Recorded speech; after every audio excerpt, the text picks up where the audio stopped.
तुम्हारे सारे त्योहार खाने पीने के हैं। मुहर्रम पे खिचड़ा, रबीउल अव्वल में बिरयानी, 11वीं में बड़े पीर साहब के नाम पर बिरयानी की डेग,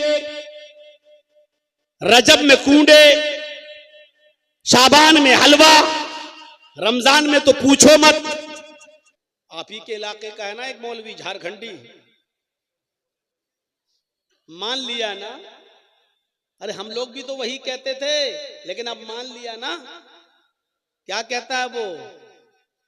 हमसे पूछते हैं हलवा कौन किताब में है। अरे हलवा किताब में नहीं होता, हलवा कढ़ाई में होता है। अरे अल्लाह के बंदे, यही तो हम पूरी जिंदगी कहते आए हैं कि तुम्हारे पास किताब और सुन्नत की कोई दलील नहीं है हलवे की। वो खुद कहता है तुम ढूंढते रहो किताब में, हम खाते रहेंगे कढ़ाई। वो कोई मौलवी तो है नहीं, अरबी मदरसे का एक क्लास भी नहीं पढ़ा हुआ है। वो तो कपिल शर्मा समझ लो, या पाकिस्तान का उसको वो उमर शरीफ समझ लो, बस इससे ज्यादा उसकी कोई हैसियत नहीं। उसको इसीलिए बुलाते भी हैं। पटाखे के बारे में क्या बोलता है आप तो जानते ही है कि अगर शादी में पटाखा बजाना सुन्नत होता तो हम पटाखा थोड़ी, हम तो बम लेके जाते, बम समझी के घर में छोड़ देते, डायरेक्ट जन्नत। अब इससे बड़ा मजाक और क्या हो सकता है? तो मेरे भाइयों, अब लोग मानने लगे हैं कि हम जो हलवा खाते हैं उसकी किताबों सुन्नत में कोई दलील नहीं है, वो कढ़ाई है। तो ये तो हम पहले ही कहते हैं कि तुम्हारे सारे त्योहार खाने पीने के हैं। मुहर्रम पे खिचड़ा, जिंदगी भर सब खाओ, और जब तक जिंदा रहो पीर बन के मुरीद से खाओ, और जब मुरीद के यहां कोई मर जाए तो मरने वाले के नाम पे भी खाओ। वो मर गया, हाँ, अब उसकी आत्मा को शांति नहीं मिलेगी। तीजा कर, 10वां कर, 20वां कर, 40वां कर, और बेगैरत 40वां भी खाने के बाद कहता बरसी कर, हर साल खिला मरने वाले के नाम पे। मेरी एक चचेरी बहन की शादी हुई है जसवंत नगर, इटावा से थोड़ी दूर है मैं, और वो वहां एक भी अहले हदीस नहीं है। टोटल पूरे लोग टीटीएस। टीटीएस की फुल फॉर्म आप जानते ही होंगे, बताने की जरूरत नहीं। अरे बता देता हूं, किसी के बाप का क्या जा रहा है। टनाटन सुन्नी। तो एक बार वहां कोई गमी हो गई तो मैंने जोर दिया घर वालों ने कि जाओ बेटा चले जाओ, वहां दूर के रिश्ते, तुम्हारी बहनी लगती है वो, चले जाओ। तो मैं गया, मैंने कहा चलो जाने में क्या, आयादत तीमारदार वो उसमें जाने में कोई दिक्कत नहीं है। चला गया मैं, गया तो क्या देखा हूं, वहां एक ऊंची पगड़ी बांधे, लंबा चौड़ा मोटा ताजा एक मौलवी पहले से लेटा हुआ है, विराजमान है। तो हम जाके अपने बहन के यहाँ बैठ गए। वो पानी वानी चाय वाय बना के लाने लगी, और हम दूसरे ड्रेस में थे, टोपी ओपी नहीं पहने हुए थे। बहुत देर तक वो जाने क्या अगरबत्ती जला रहा था और ये सब कुछ जल रहा था। वहां पर बहुत सी खुराफातें हो रही थी। मैंने अपनी चचेरी बहन से कहा ये क्या है? कहा सब करते हैं, अब हमारे घर वालों ने कर दिया यहाँ रिश्ता, तो अब क्या करें, फंस गए तो फंस ही गए। तो हमने कहा ये कौन है ये मोटा आदमी जो बैठा हुआ है? तो अरे ये यहाँ का सबसे बड़ा मौलवी है, मैं नाम नहीं लूंगा। वो बहुत मुबारक मौलवी है, उसका नाम लेने से पहले हमें वुजू बनाना पड़ेगा। तो मेरे भाइयों, मैं चुप था, खामोश बैठा रहा, और थोड़ी देर के बाद वो कहने लगा ऐसा है, मेरी बहन से, ऐसा है कि इस मरने वाले के जितने भी कपड़े हैं, नए पुराने, घड़ी वड़ी जितनी भी चीजें हैं, सारी चीजें पैक करके हमें दे दो। तो कुछ चीजें जो पुरानी थी वो दे दी, कुछ चीजें ऐसी होती हैं जो औरतें भी रखना चाहती हैं निशानी के तौर पे, भाई अभी नहीं हम क्यों दें आपको। तो कहता सब दो। बहन ने कहा भाई मैं ये सब नहीं दे सकती। तो कहा कि नहीं दोगे तो कयामत के दिन ये आदमी नंगा उठेगा। अब मेरे सब्र का पैमाना लबरेज। मैंने दूर से ही बैठा हुआ था, मैंने कहा मौलाना साहब आप क्या कपड़े पहनकर उठेंगे? कौन बदतमीज। मैंने कहा भाई हदीस में तो आता कयामत के दिन सभी नंगे उठेंगे, और मैंने वो हदीस पढ़ दी। हजरत आयशा कहती हैं कि हशरुन्नासु यौमल क़यामती हुफातन औरातन गुरला, कयामत के दिन हर आदमी नंगे पैर नंगे जिस्म, गैर मख्तून, उसका खतना नहीं हुआ होगा, गैर खतना, इस हाल में उठेगा, मर्द भी और औरतें भी। हमने कहा वहां तो सब नंगे उठेंगे, तुम भी और हम भी, मर्द भी और औरतें भी, तुम क्या कपड़े पहनकर उठोगे? मेरी बहन से कहता ये कौन है? बहन ने कहा रे मौलाना साहब ये हमारे भाई हैं, रिश्ते में भाई लगते हैं, और मौलाना जर्जीस हैं। अब यही मौलाना है जर्जीस है? हाँ, तुम इसकी बहन हो? कसम खुदा की उठा और सब कुछ छोड़ छाड़ के भाग गया। कहता हम कबूल ही नहीं कर सकते ये। जब वो जाने लगा तो मैंने कहा मौलाना साहब जो अब तक खा चुके हो, पेट में पहुंच चुका, वो कैसे निकालोगे? जो खा चुके हो, जो अभी तक ठूस लिया है, अपने पेट में भर लिया है, 2 घंटे से बैठ कर यहां, वो अब क्या करोगे? अब वो बहन के जितने रिश्तेदार थे वो उस घर के सब हमारे ऊपर टूट पड़े। तुम आए और हमारे मौलाना साहब को आपने भगवा दिया है, ये कर दिया वो कर दिया, बताइए हैं? तो हमने कहा भाई मैंने कोई गलत बात थोड़ी बोली है, मैंने ये कहा कि आप क्या कपड़े पहनकर उठेंगे? आप लोग सवाल नहीं करते अपने मौलवियों से, यही सबसे बड़ी कमी है। मेरी चचेरी बहन वो मेरा साथ देने लगी, बस वही अकेली साथ दे रही थी, बकिया तो वो सब एक तरफ थे। मैंने मौके की नजाकत को समझा, मैंने कहा जल्दी से यहां निकल जाओ, वही अच्छा है। तो मेरे भाइयों थोड़ी देर बैठा और उसके बाद में हम चले आए। मेरे बताना ये मेरा मकसद है कि मरने के बाद भी नहीं छोड़ती है ये कौम, मरने के बाद भी। नबी अकरम ने मुआशरे को पाक और साफ कर दिया, उस बच्ची तक से कह दिया कि वो चीज पढ़ो जो पहले पढ़ रही थी, ये छोड़ दो। ये अकीदे की इस्लाह होती है। मैं कहीं भी भाग जाऊं, कितनी दूर चला जाऊं, लेकिन आऊंगा वहीं जहां पर मैंने बात छोड़ी थी। ये बुरी आदत समझ लो या अच्छी आदत समझ लो, जो भी है। तो मेरे भाइयों इस तरीके से मुआशरे को पाक और साफ किया। अरब की सरजमीन पर ये हाल था नबी अकरम सल्लल्लाहु अलैहि वसल्लम के आने से पहले। मेरे भाइयों की जो औरत बेवा हो जाती थी उसका निकाह नहीं होता था, निकाह नहीं होता। अल्लाह के नबी जनाब मोहम्मद रसूलुल्लाह ने 25 साल की उम्र में, जबकि अभी नबी भी नहीं बने थे, 40 साल की औरत खदीजा से शादी की। और खदीजा कौन थी? बेवा। उनके 2 शौहर इंतकाल कर चुके थे। खदीजा ने कहा था कि अब मैं शादी नहीं करूंगी, इसलिए कि मैं जिससे शादी करती हूं मेरा पति मर जाता है। लेकिन अल्लाह के रसूल की अमानतदारी देखकर 25 साल की उम्र में जब खदीजा रजी अल्लाह ताला अन्हा का आप माल लेकर मुल्क के शाम में बेचने जाते थे और प्रॉफिट बहुत होती थी, अल्लाह के नबी सल्लल्लाहु अलैहि वसल्लम सारी प्रॉफिट जितना कमाया बिजनेस में वो सब खदीजा को दे देते थे, और खदीजा उसमें परसेंटेज के हिसाब से अल्लाह के रसूल को उजरत और मजदूरी देती थी। ये अमानतदारी, ये ईमानदारी देखी तो हजरत खदीजा रह नहीं पाई और उन्होंने अपनी लौंडी के जरिए मोहम्मद रसूलुल्लाह तक खबर पहुंचाई कि खदीजा आपसे शादी करना चाहती हैं, क्या आप निकाह करेंगे? खदीजा ने ईमानदारी देखी। और मेरी कौम की बेटियों तुम क्या देखती हो? व्हाट्सएप पे कोई मुस्कुरा के बोल दे तुम कहती हो बहुत अच्छा, मैसेंजर पे कोई इतनी जल्दी भरोसा कर लेती हो तुम, कुछ नहीं देखती हो कि इसका खानदान कैसा, इसका घर कैसा, इसका मकान कैसा, इसकी आदत कैसी, इसके रिश्तेदार कैसे। सोशल मीडिया इतनी खतरनाक चीज है कि देख नहीं रही हो, पाकिस्तान से भी 4 बच्चों की अम्मा भाग के चली आई और किस छुआरे के पास आई, उसको पता नहीं क्या दिखाई दिया इसमें। देख लो इस छछूंदर में क्या दिखाई दिया उसको। ये सोशल मीडिया का कमाल है, सोशल मीडिया का कमाल। तो हजरत खदीजा ने क्या देखा? ईमानदारी। 25 साल की उम्र में 40 साल की खदीजा से आपने निकाह किया, और फिर जब आपकी बीवी खदीजा का इंतकाल हो गया तो उसके बाद में आपने जितनी भी शादियां की आप ताज्जुब करेंगे, वो शादियां आपने जो की या तो बेवा से या तलाकशुदा औरत से। आपकी सिर्फ एक बीवी कुंवारी थी बस, जिसका नाम था आयशा।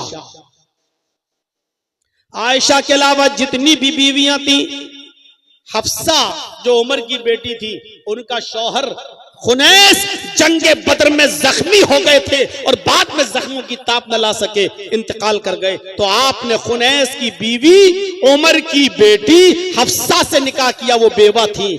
आपने सफिया से निकाह किया, वो भी मेरे भाइयों एक जंग में गिरफ्तार करके लाई गई, कैदी बनकर लाई गई, हिस्से में नबी की आई, लौंडी बनी, आपने आजाद कर दिया। फिर उसके बाद में आपने उनको अपने निकाह में ले लिया।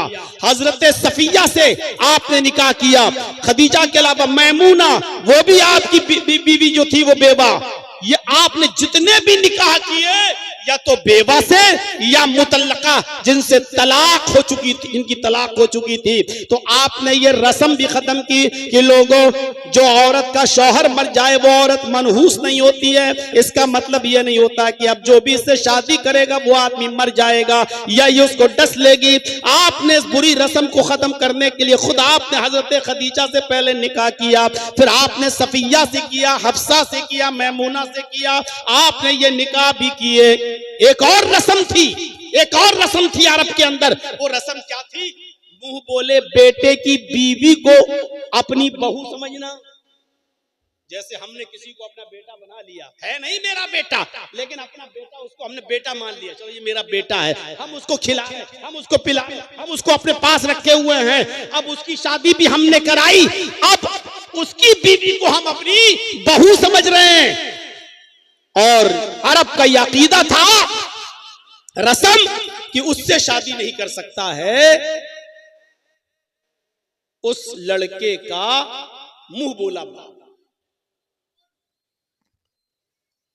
ज़ैनब का निकाह अल्लाह के नबी सल्लल्लाहु अलैहि वसल्लम ने ज़ैद इब्ने हारिसा से कराया था। जानते हैं ना, ज़ैद जो हजरत खदीजा के गुलाम थे, और जब अल्लाह के नबी ने हजरत खदीजा से शादी की तो हजरत खदीजा ने ज़ैद को अल्लाह के नबी को दे दिया। और ज़ैद अल्लाह के नबी के इतने करीब थे कि जब ज़ैद के बाप और चचा ज़ैद को लेने आए, कहा अल्लाह के नबी मेरा बेटा आपके पास है।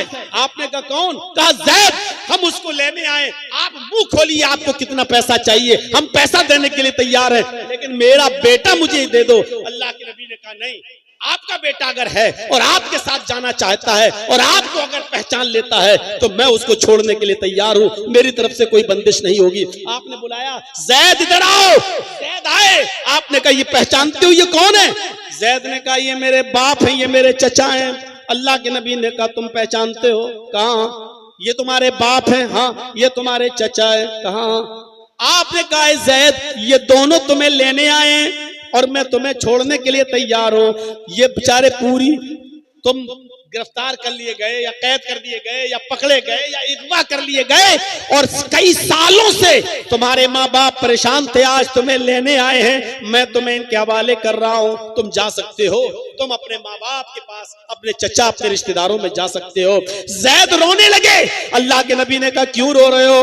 कहा अल्लाह के नबी मैं आपको छोड़कर नहीं जाऊंगा। तब बाप ने कहा बेटा तू गुलाम बनकर रहेगा, मैं तुझे आजाद कराने आया, मैं लेने आया, और तू कह रहा है कि मैं मोहम्मद के पास रहूंगा, तू आजादी पर गुलामी को तरजीह देता है। उसने अपने बाप से कहा मेरे अब्बू मोहम्मद के पास मैं गुलाम बनकर नहीं, घर का मालिक बनकर रहता हूँ, जो चाहता हूँ खाता हूँ, जो मर्जी आती है काम करता हूँ, जो मर्जी आती है नहीं करता हूँ, जहां जाना चाहता हूँ जाता हूँ। मोहम्मद रसूलुल्लाह मुझे अपने बेटे की तरह रखते हैं, अपने गुलाम की तरह नहीं।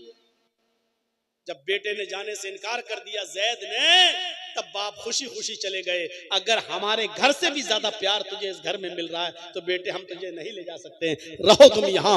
हंसते हुए गए, आए थे रोते हुए, हंसते हुए गए, है कि मेरा बेटा यहाँ खुश है। अल्लाह के नबी ने जब ये देखा कि जैद अपने माँ बाप के साथ नहीं गया मेरी मोहब्बत देखकर, तो जैद का हाथ पकड़ा और खाने काबा में ले गए और खाने काबा में ले जाकर लोगों में ऐलान किया, लोगों सुन लो, ये जैद आज के बाद मेरा बेटा है, मोहम्मद की वरासत में इसका भी हक है, यानी मेरी जब वरासत तकसीम होगी तो इसमें मेरे बेटे को भी हिस्सा मिलेगा।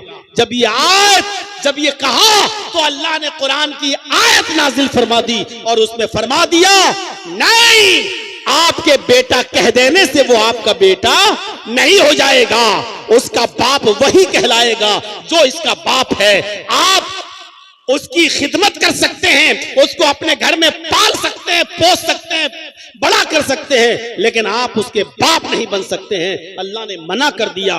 फिर अल्लाह के नबी ने जैद का निकाह ज़ैनब से करा दिया। ज़ैनब में और जैद में ज्यादा दिन तक निभ न पाई, दोनों में खटास हो गई और हजरत ज़ैनब ने तलाक ले ली जैद से। हजरत ज़ैनब ने जैद से तलाक ले ली। जब ज़ैनब ने जैद से तलाक ले ली तो अल्लाह के नबी पर वही नाजिल हुई कि इस वक्त मुंह बोले बेटे की बीवी से कोई आदमी शादी नहीं करता है। अगर आप इसके साथ निकाह नहीं करेंगे तो अरब के अंदर ये दस्तूर बाकी रहेगा, लोग मुंह बोले बेटे को सगे बेटे की तरह समझेंगे और उसकी बीवी को सगी बहू की तरह समझेंगे। इस रस्म को तोड़ो। अल्लाह के रसूल ने अल्लाह का हुक्म मानते हुए जैद के तलाक देने के बाद जैद की बीवी ज़ैनब से निकाह कर लिया और ज़ैनब को अपने निकाह में ले लिया। आपने ऐसा करके इस रस्म को तोड़ा कि मुंह बोले बेटे की बीवी को अगर मुंह बोला बेटा तलाक दे दे तो उसका बाप उस लड़की से, उस औरत से शादी करना चाहे तो कर सकता है, इसमें कोई बुराई नहीं है, क्योंकि वो उसका सगा बेटा नहीं है। अरब के अंदर ये दस्तूर था। आपने इस रस्म को भी खत्म किया। कितना अंधेरा था, कितनी बुराइयां थी अरब की सरजमीन पर मेरे भाइयों, आप अंदाजा लगा सकते हैं। इन सबको आपने खत्म किया। शौहर और बीवी के दरमियान मैंने जो बताया वही हाल, रखना चाहता रखता, जब चाहता तब तलाक दे देता। अल्लाह के रसूल ने कैसी मोहब्बत करके दिखाई कि कुर्बानी का दिन है और गोश्त खा रहे हैं, उठाते मुंह तक ले जाते हैं, फिर वापस कर देते हैं, फिर मुंह तक ले जाते हैं, वापस कर देते हैं, फिर मुंह तक ले जाते हैं, वापस कर देते हैं। रोने लगे। हजरत आयशा कहती हैं आप रो रहे हैं। अल्लाह के नबी ने फरमाया, हाँ आयशा, आज मुझे अपनी बीवी खदीजा की याद आ रही है। आज खदीजा जिंदा होती तो आज कुर्बानी के दिन वो भी मेरे साथ बैठी होती और खाना खाती। हजरत आयशा कहती हैं उस बूढ़ी औरत को आप याद करते हैं जो 66 साल की उम्र में मर गई, इस दुनिया से चली गई, इंतकाल कर गई। आए अल्लाह के नबी, उस 66 साल की बूढ़ी औरत को आप याद करते हैं और हम जवान औरतें आपकी खिदमत में मौजूद हैं, आप हमसे फायदा उठाइए, आप उस बूढ़ी औरत को क्यों याद करते हैं? अल्लाह के नबी ने फरमाया, आयशा खामोश, तुम नहीं जानती हो, तुम नहीं जानती हो खदीजा कौन थी। तुम खदीजा का मुकाबला करना चाहती हो, नहीं कर सकती हो। खदीजा खदीजा थी और आयशा आयशा है, खदीजा की तरह तुम नहीं बन सकती हो।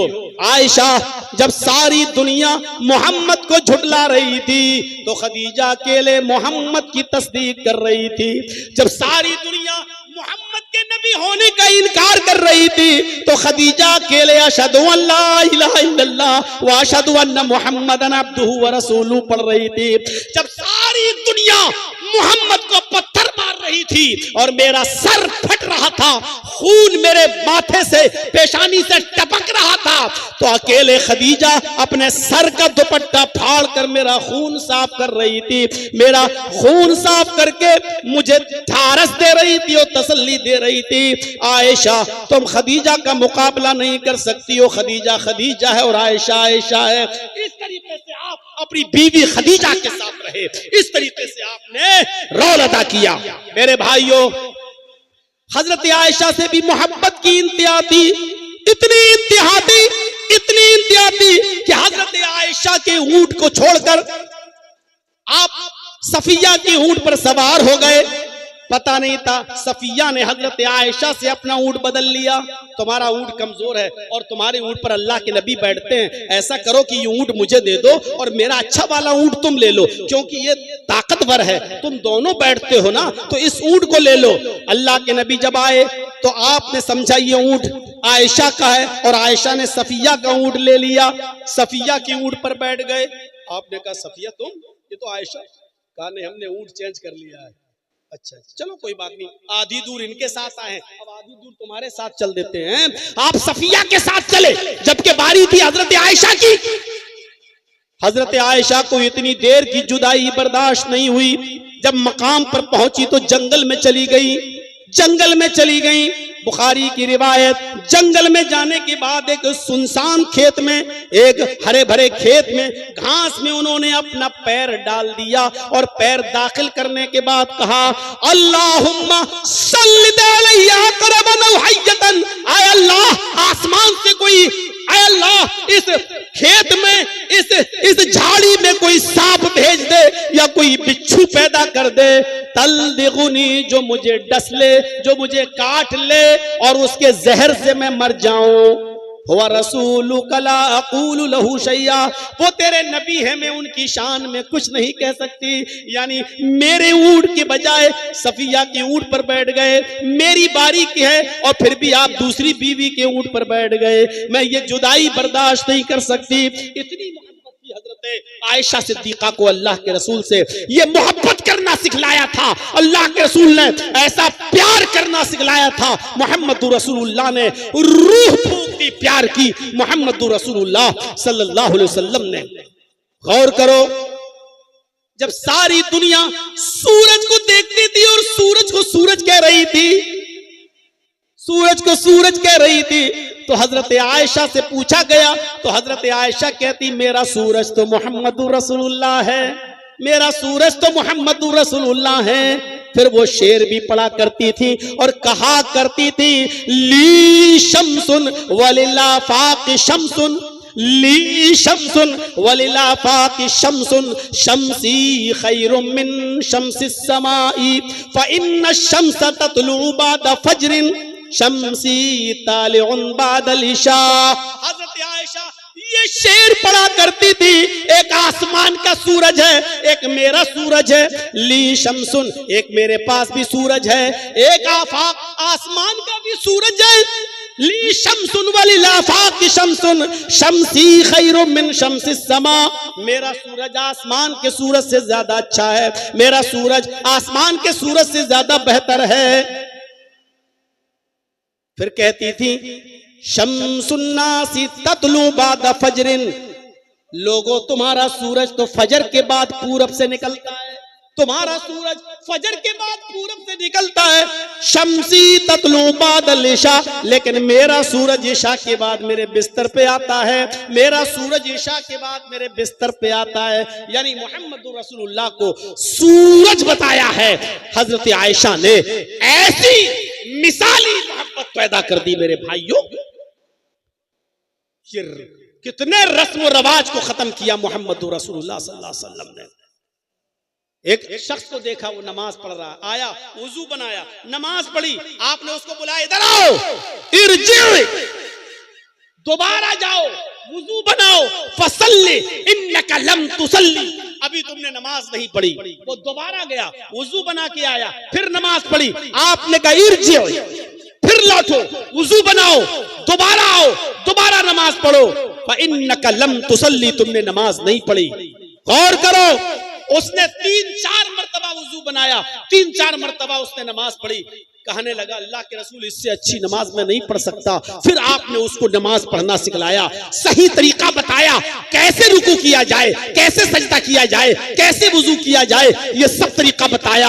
इसलिए कि तौहीद के बाद, शिर्क से बगावत के बाद, शिर्क से इनकार के बाद सबसे बड़ा फरीजा जो है वो नमाज का है, और नमाज इंसान सही न पढ़े तो सारी इबादतें बेकार है। इसलिए आपने उसकी इस्लाह की और उसको नमाज पढ़ना सिखाया।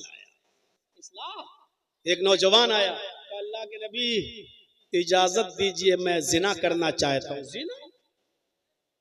किस चीज की इजाजत? जिना की।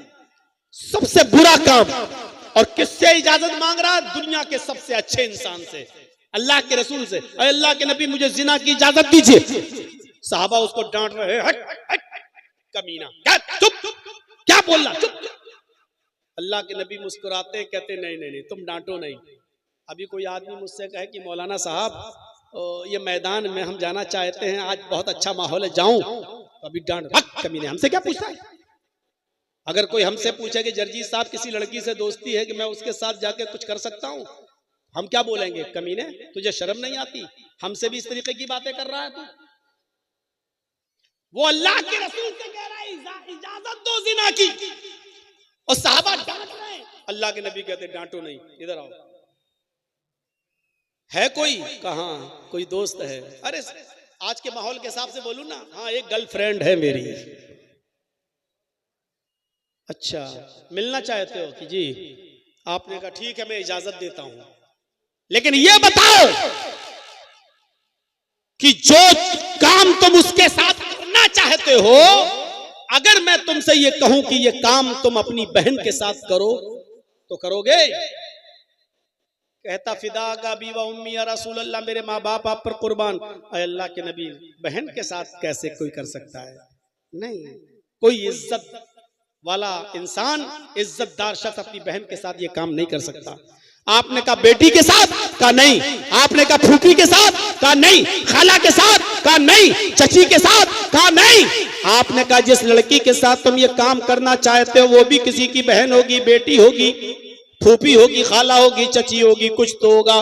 फिर वो कैसे बर्दाश्त करेगा कि मेरी चची, मेरी बेटी, मेरी बहन के साथ ये काम किया जाए? कहने लगा अल्लाह के नबी मेरी समझ में आ गया है, मेरे लिए दुआ करिए। अल्लाह के रसूल ने उसके सर पे हाथ फेरा और दुआ की कि अल्लाह इस नौजवान की नजरों की हिफाजत फरमा। वो नौजवान का बयान है, उसके बाद लड़की तो छोड़ो, किसी भी हराम चीज के ऊपर मेरी नजर नहीं पड़ी, किसी भी हराम चीज के ऊपर मेरी नजर नहीं पड़ी।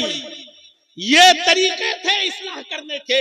आप बहुत बड़े मुअल्लिम थे, बहुत बड़े मुस्लिह थे। समाज की इस्लाह जिस अंदाज से मोहम्मद रसूलुल्लाह ने की, किसी ने नहीं।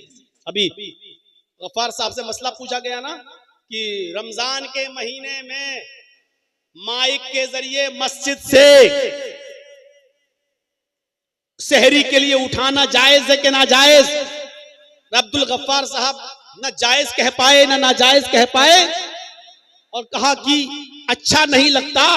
मेरे भाइयों, ऐसा तरीका सरासर गलत और नाजायज है।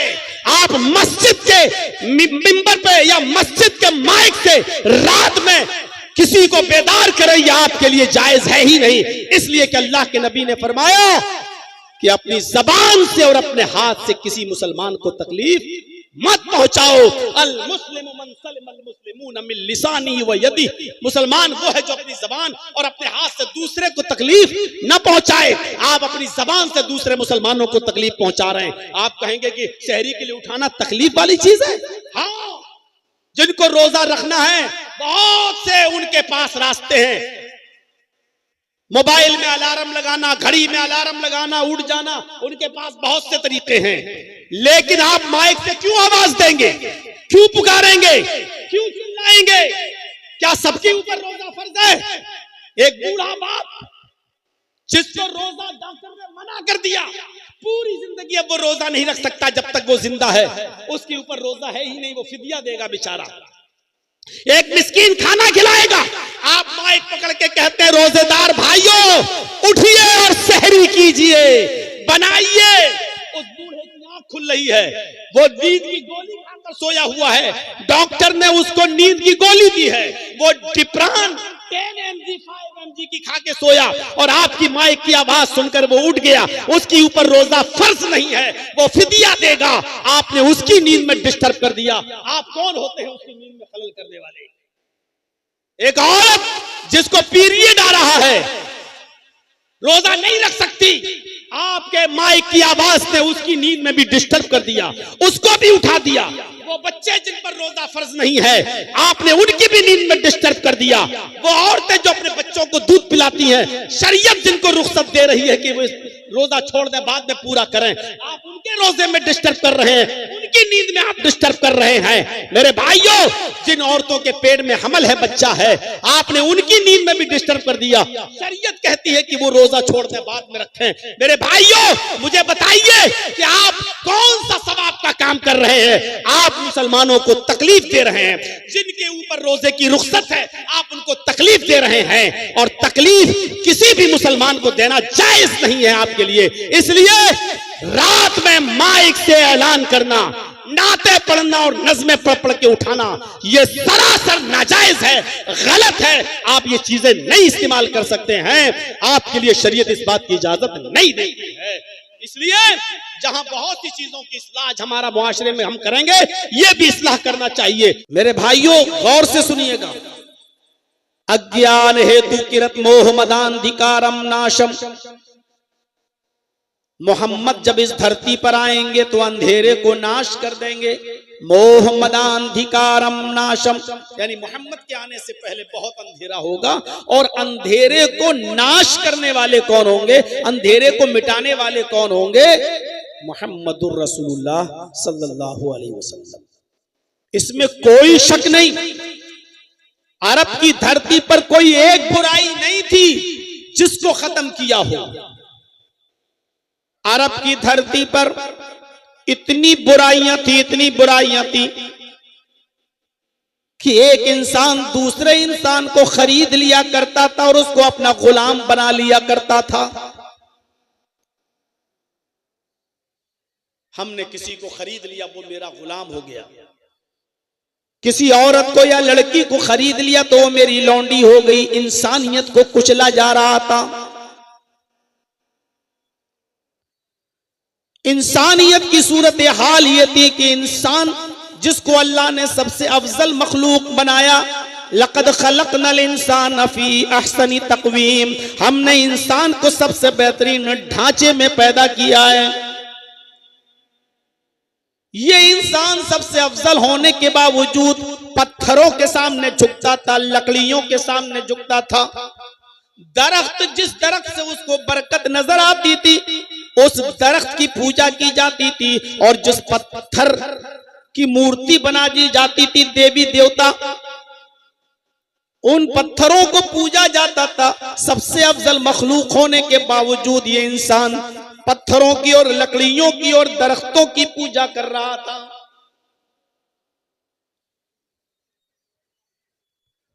हालत ये थी कि शराब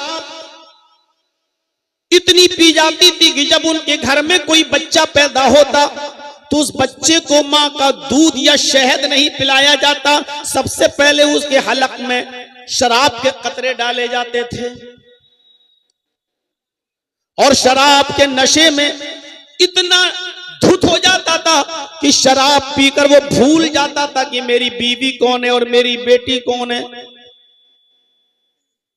कभी कभी बीवी को छोड़कर वो बेटी ही का हाथ पकड़ लिया करता था। फख्र मबाहात का यह हाल था कि लोग कहते थे कि मैं तुमसे ऊंचा, वो कहता था कि मैं तुमसे ऊंचा, मैं तुमसे अफजल, वो कहता था कि मैं तुमसे अफजल, मेरी कौम सबसे ऊंची, वो कहता था कि मेरी कौम सबसे ऊंची।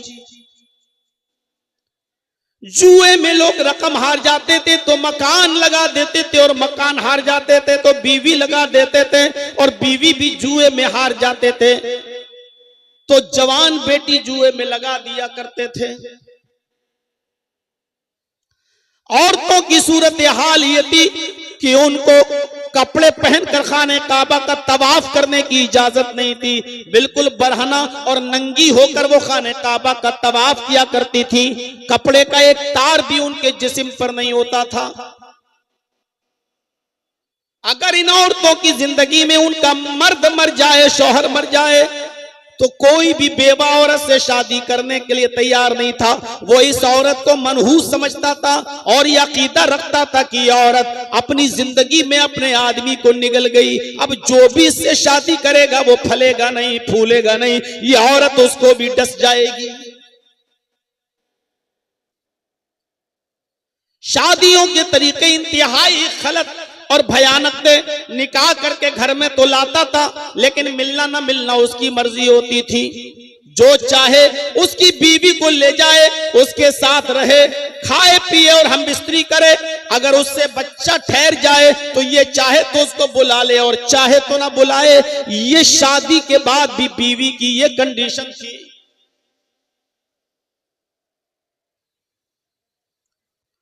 लड़के पैदा होते तो इस डर से मार डाले जाते कि ये कहीं बड़े होकर मेरे साथ न खाएं, और लड़कियां पैदा होती तो पैदा होने के बाद ही उनको जिंदा दफन कर दिया जाता, जिंदा दरगोर कर दिया जाता। उन बच्चियों को इस दुनिया में जिंदा रहने का अधिकार न था।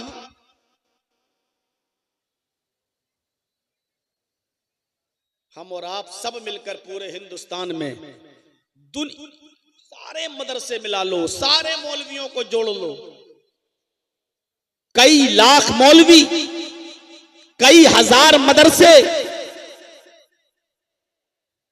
लेकिन अभी सिर्फ एक बुराई नहीं रुक पाई जहेज की। मोहम्मदुर रसूलुल्लाह ने मुआशरे को कैसे साफ किया, किस तरीके से मुआशरे को पाक किया, हम नहीं जानते। शराब धीरे धीरे हराम हुई, क्योंकि इतने रसिया थे शराब के कि अल्लाह के नबी सल्लल्लाहु अलैहि वसल्लम को हजरत उमर जैसे सहाबी ये कह रहे हैं, अरे अल्लाह के नबी शराब हराम करार दे दीजिए, शराब बहुत नुकसान पहुंचा रही है समाज में। लेकिन अल्लाह के नबी सल्लल्लाहु अलैहि वसल्लम हजरत उमर फारूक की बात भी नहीं मान रहे हैं। कह रहे हैं नहीं उमर, अगर शराब हराम कर देंगे तो ये लोग शराब इतनी आसानी से नहीं छोड़ पाएंगे। पैदा होते ही बच्चे के मुंह में शराब डाली जाती हो, इतनी शराब पीने वाली कौम ये शराब कैसे छोड़ देगी। हजरत उमर फारूक ने कई मर्तबा कहा अल्लाह के रसूल शराब हराम करार दे दीजिए, लेकिन अल्लाह के नबी कहते हैं कि नहीं। सोचिए कितना मुश्किल था शराब को हराम करार देना। पहली आयत जो शराब के सिलसिले में नाजिल होती है वो ये कि शराब और जुए में मुनाफे भी हैं, मनाफिउल लिन्नास। शराब के अंदर और जुए के अंदर कुछ नफा भी है, कुछ मुनाफा भी है, कुछ अच्छाई भी है, लेकिन इस्मुहुमा अकबरु मिन नफ़इहिमा, लेकिन इन दोनों का गुनाह इन दोनों के नफा से बढ़कर है। देखिए हराम नहीं करार दिया, सिर्फ ये बताया है कि इन दोनों का नुकसान नफे से ज्यादा है। यानी नफा तो है।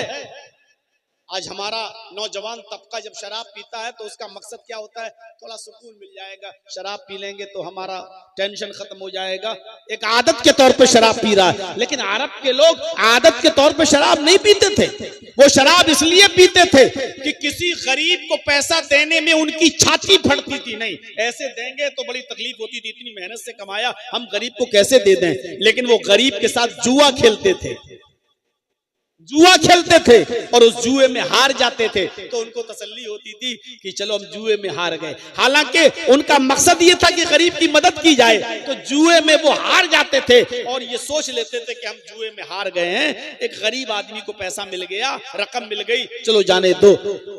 शराब इसलिए पीते थे कि शराब का नशा चढ़ जाता था तो दौलत लुटा देते थे गरीबों में, फकीरों में। अब वो जब होश आता था तो कहते थे चलो शराब के नशे में लुटाया। ऐसे देने में तकलीफ होती थी, शराब के नशे में लुटा देते थे तो कुछ फायदा भी था। शराब पीकर गरीबों में पैसा देना, जुआ खेलकर गरीबों से जुआ हार जाना, कुछ मुनाफा था, लेकिन इन दोनों का गुनाह और इन दोनों का नुकसान नफे से ज्यादा।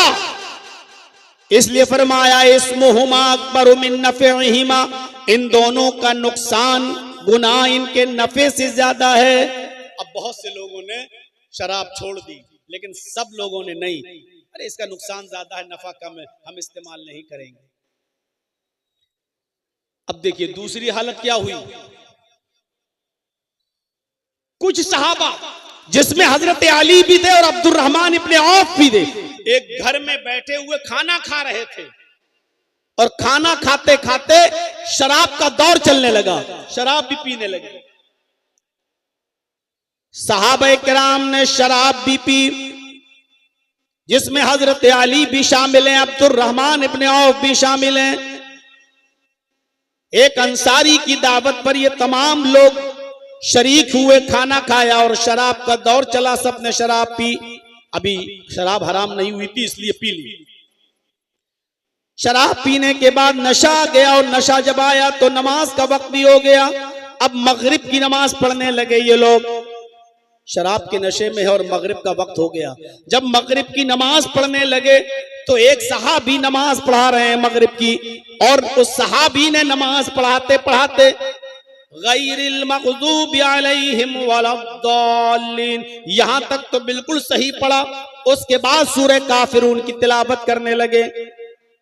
कुल या अय्युहल काफिरून ला अअबुदु मा तअबुदून। लेकिन शराब के नशे में वो सहाबी क्या पढ़ गए?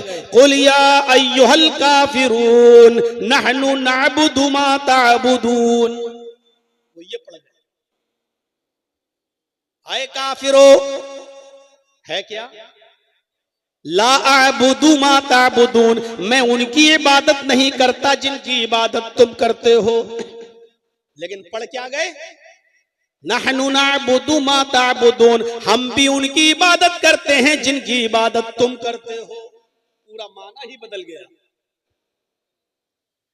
जब नमाज की हालत में कुरान गलत पढ़ा जाने लगा तब अल्लाह ताला ने यह आयत नाजिल फरमाई, या अय्युहल्लज़ीना आमनू ला तक़रबुस्सलाह व अंतुम सुकारा।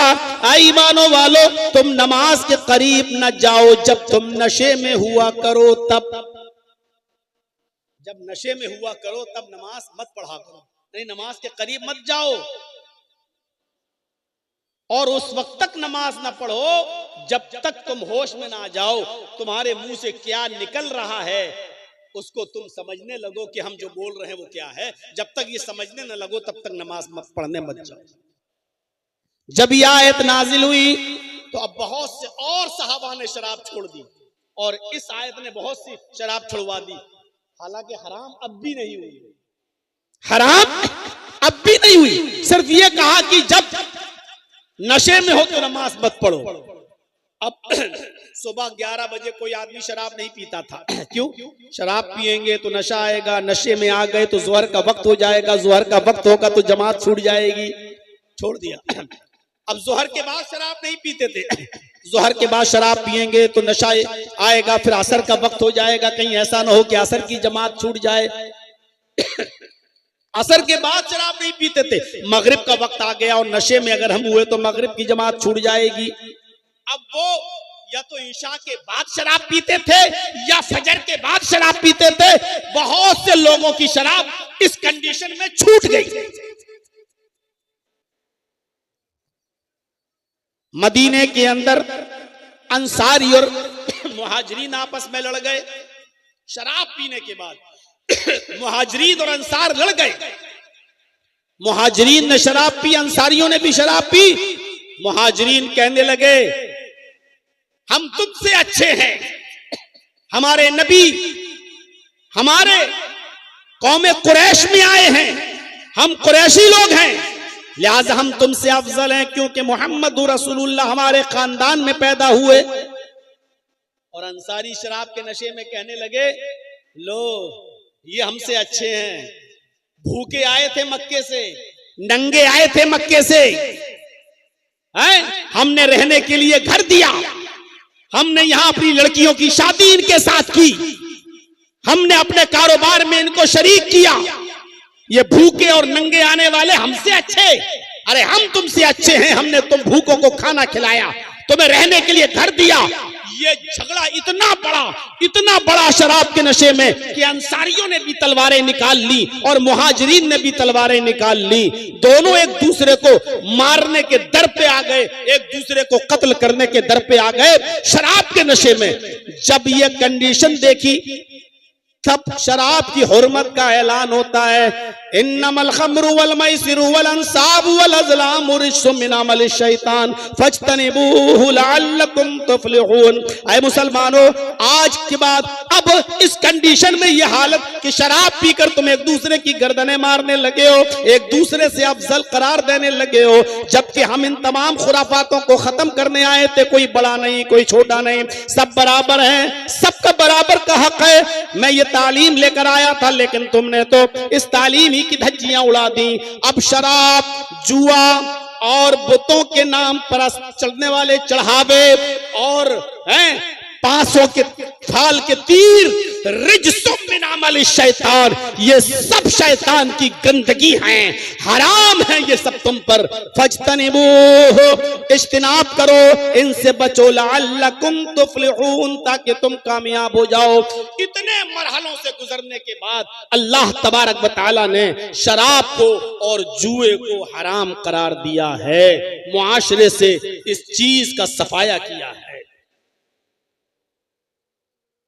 अब तो सुकून से बैठो मेरे भाई, अब तो सुकून से बैठो। 35 मिनट हो गए हैं मुझे बोलते हुए, तो मेरे साथियों गौर करो, इस तरह शराब हराम हुई। अरब के अंदर एक और रिवाज था जो मैंने अभी शुरू में बताया आपको।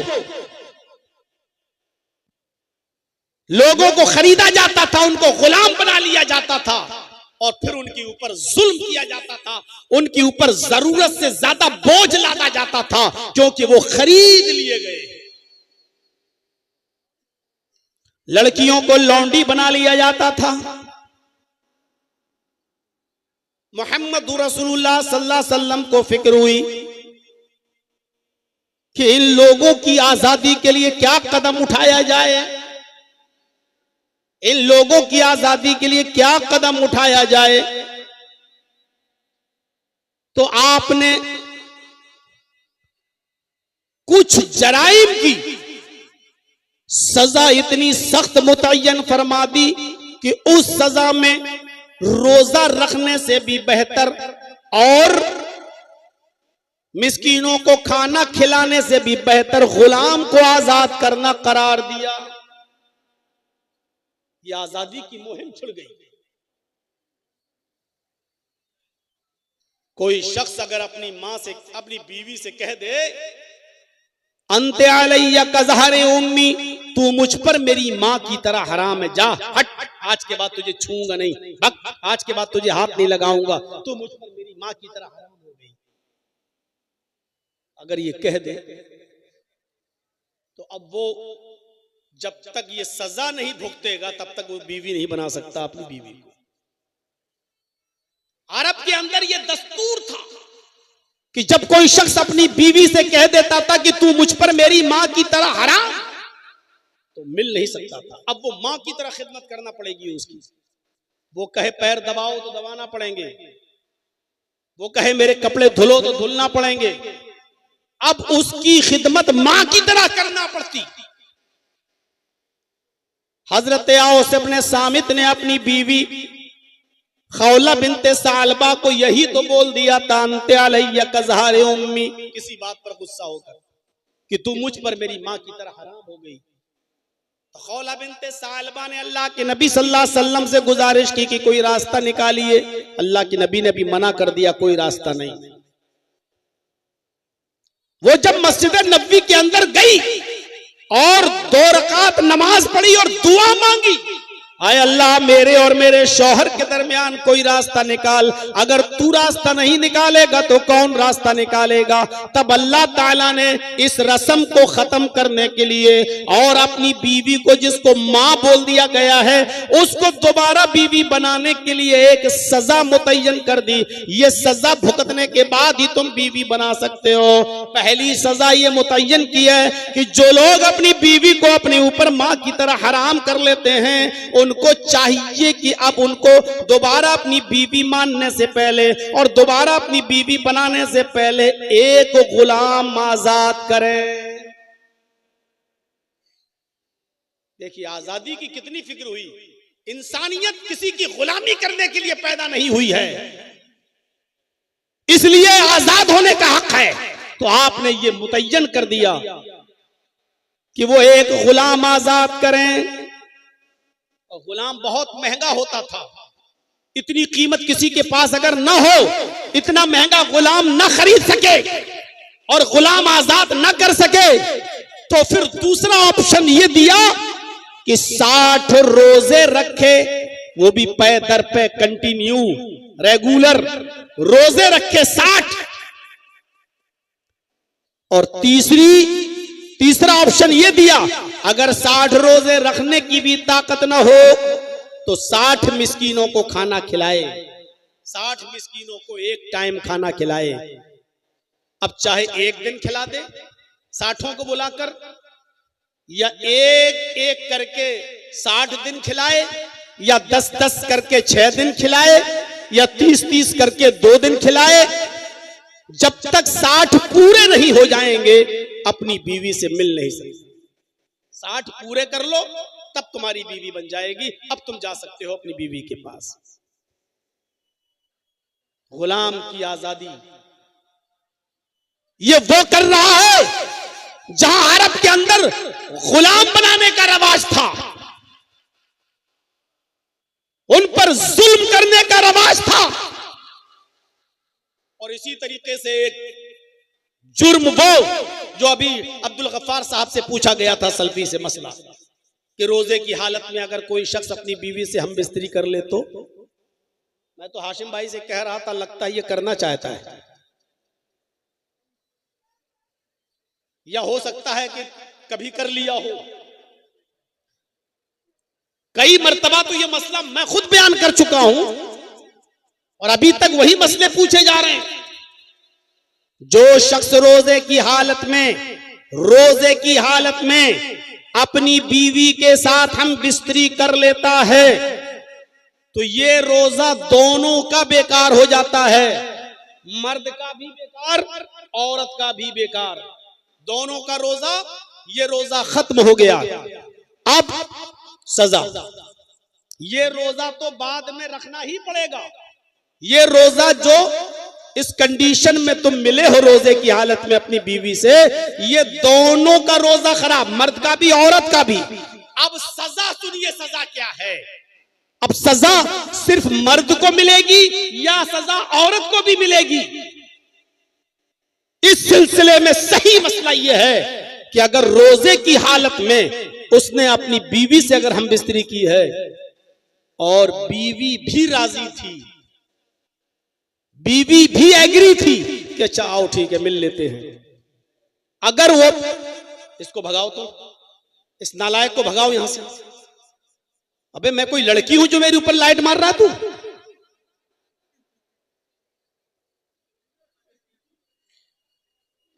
अरे वो लाल वाली लाइट मार रहा है कमीना। ये तुझे इतनी भी अकल नहीं है, ये लड़कियों पे मारी जाती है।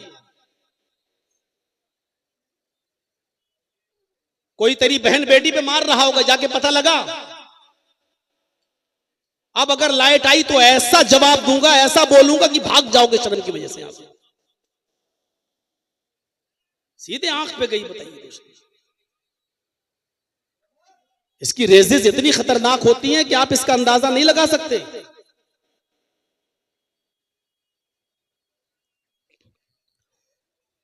तो मेरे भाइयों, अगर बीवी भी राजी थी तो दोनों पर कफारा है,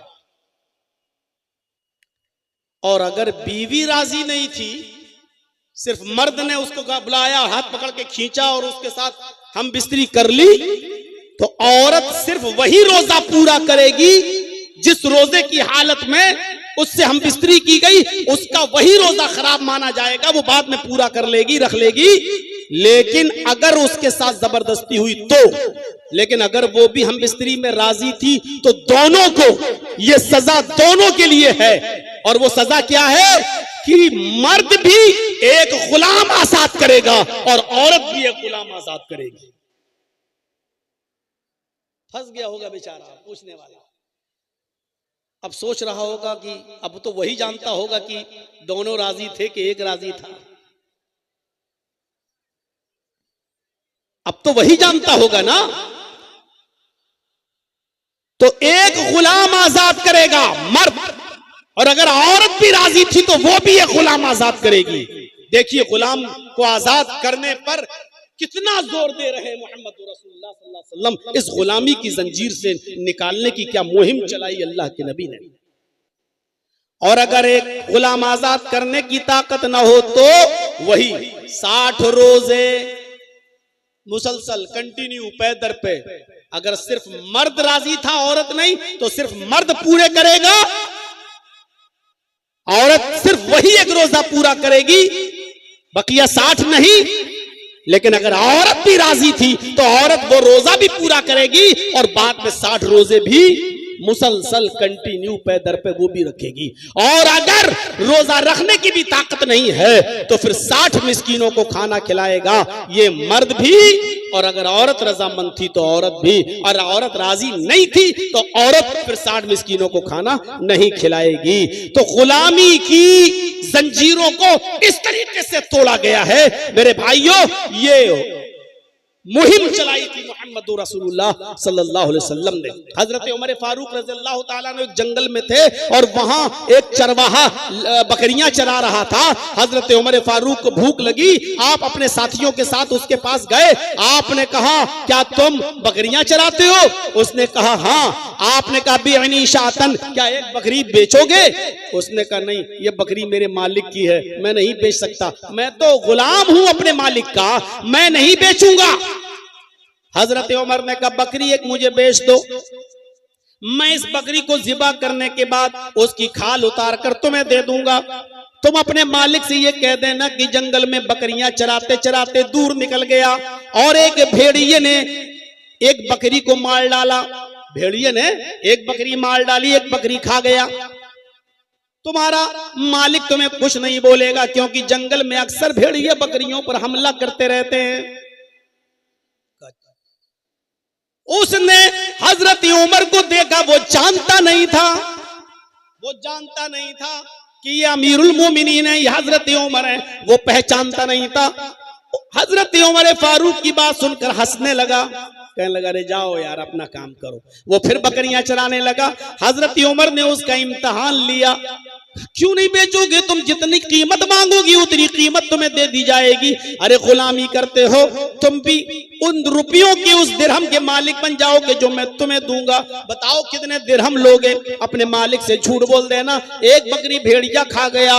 उसने जब दोबारा हजरत उमर फारूक से ये सुना तो चीख कर कहने लगा आइन अल्लाह, आइन अल्लाह, फिर अल्लाह कहाँ है, फिर अल्लाह कहाँ है? यानी मैं अपने मालिक से तो झूठ बोलकर बच जाऊंगा, लेकिन कयामत के दिन मैं अल्लाह से कैसे झूठ बोलूंगा? कयामत के दिन मैं अल्लाह को क्या जवाब दूंगा? हजरत उमर फारूक की आंखों में आंसू आ गए और आपने उसको कुछ नहीं बोला। फिर आप जब वापस आए तो दूसरे दिन आपने उसके मालिक को भी और उस गुलाम को दोनों को बुलाया। जब दोनों दरबारे खिलाफत में पहुंचे तो वो गुलाम डर गया, सोचने लगा अरे ये तो अमीरुल मोमिनीन है, कल मैंने इनको बकरी नहीं बेची, आज पता नहीं ये मुझे क्या सजा देंगे। हजरत उमर ने कहा आए इस गुलाम के मालिक, क्या ये गुलाम तुम्हारा है? कहा जी। क्या इसको बेचोगे? कहा नहीं। कहा तुम जितनी कीमत मांगोगे उतनी कीमत दी जाएगी, लेकिन इस गुलाम को मेरे हवाले कर दो। जब उसने ये सुना कि मुंह मांगी कीमत मिल रही है तो उसने जितना रकम मांगी हजरत उमर ने उतनी रकम उसको दे दी और उस गुलाम को खरीद लिया।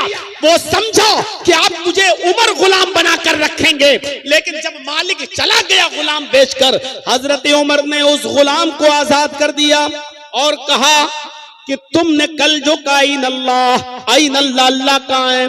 अल्लाह के डर की वजह से, अल्लाह के खौफ की वजह से तुमने उस बकरी को नहीं बेचा, जबकि दौलत तुम्हें मिल रही थी, रकम तुम्हें मिल रही थी, इसके बावजूद तुमने नहीं बेचा। तुम उमर से नहीं डरे, उमर के रब से डरते हो, इसलिए मैं तुम्हें आजाद कर रहा हूं।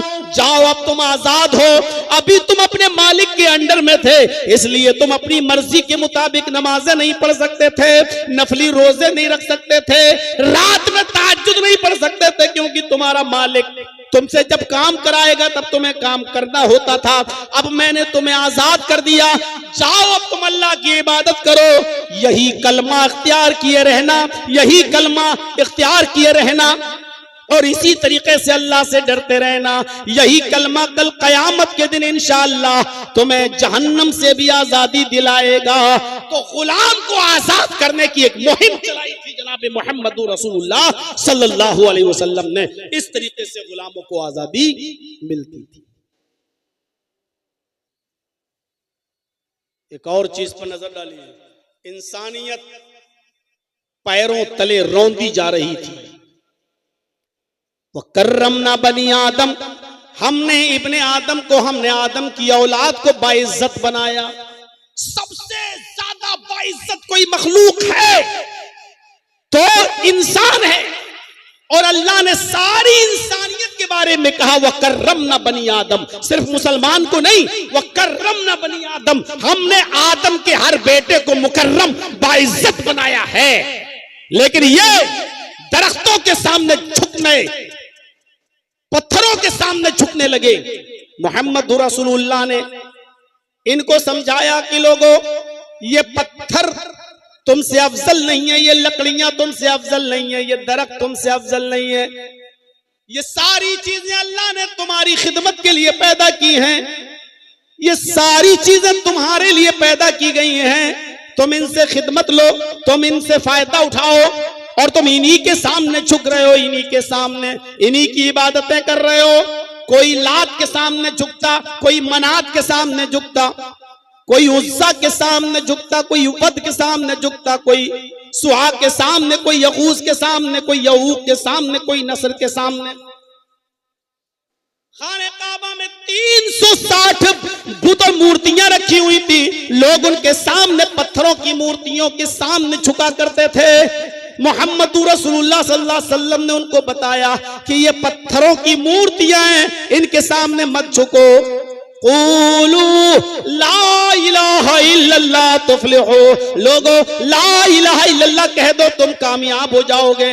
लोगो ला इलाहा इल्लल्लाह पढ़ लो, तुम कामयाब हो जाओगे।